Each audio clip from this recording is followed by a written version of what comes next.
এরপর আমরা আপনাদের সামনে তুলে ধরবো আমাদের চারপাশের কিছু খণ্ডচিত্র, যার সঙ্গে আমরা সবাই ভীষণ পরিচিত।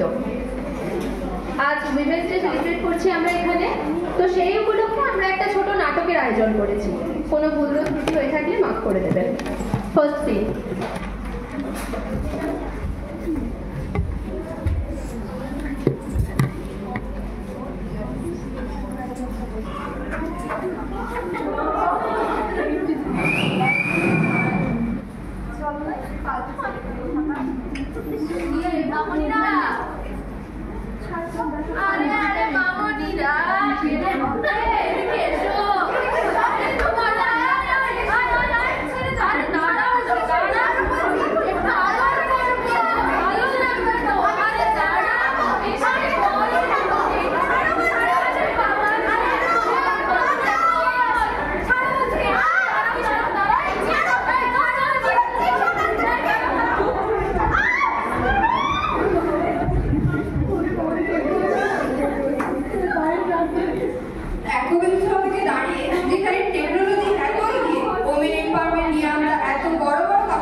এর উত্তর কারোরই জানা নেই। এই নির্যাতনগুলো যে শুধু একটা বয়সের মেয়েরা ভোগ করে তা তো না, এটা শুরু হয় জন্ম থেকে এবং এটা আজীবন চলতে থাকে। Next scene. বাবা সারাদিন এত কাজ কাজ কাজ আর ভালো লাগে না। কোথায় ভাবলাম বাবুটার দিয়ে দিয়েছি, বৌমা বাড়ির সব কাজ করবে, সে হওয়ার আর জোনে সে কিনা আপিসে যাবে। এগুলো কি মানা যায়? ওর তো আমাদের পাল্লায় শাশুড়ি কবে দূর দূর করে তাড়িয়ে দিল। মা আমি আসছি। এই যে নবাব নন্দিনী চলে এসছে। বলি তোমাকে আর কতবার বলবো, বাড়ির বউয়ের বাইরে কোনো স্থান নেই, বাড়ির বউয়ের স্থান বাড়িতে।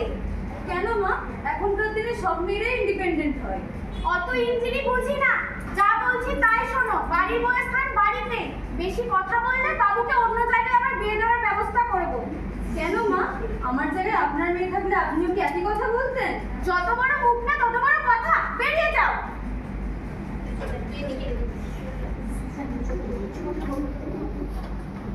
হ্যালো মা। হ্যাঁ বল মা। আজ কি হয়েছে জানো? কি হয়েছে মা?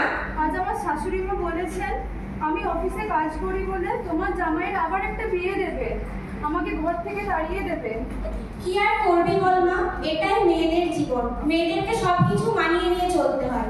তোকে একটা কথাই বলবো, তুই তোর সংসারটাকে বাঁচানোর চেষ্টা কর। ঠিক আছে মা, রাখছি। ওমেন এম্পাওয়ারমেন্টের সবচেয়ে বড় বাধা বোধহয় মেয়েরাই হয়ে দাঁড়ায়। শুনতে খারাপ লাগলেও এটাই সত্যি। নিজেরা যেটা পায় না সেটা যেন আর 5টা মেয়ে পায়, এটা যদি সবাই চাইতে পারতাম তাহলে হয়তো সমাজের চিত্রগুলো একটু পরিবর্তন হতো। Next day.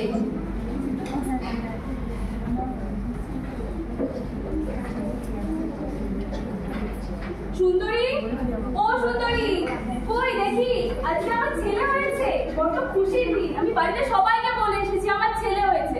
আমি মিষ্টি এনেছি, সবাইকে মিষ্টি খাবো, দেখি দাও। তুমি শান্ত হয়ে বসো দুজনই। আরে আমাকে দাও আগে। শান্ত হয়ে বসো না, তোমাকে সব বুঝিয়ে বলছি। আমি শান্ত হয়ে একটু পরে যাবো, তুমি আমাকে দাও তো। কি জন্ম দিয়েছিস তুই?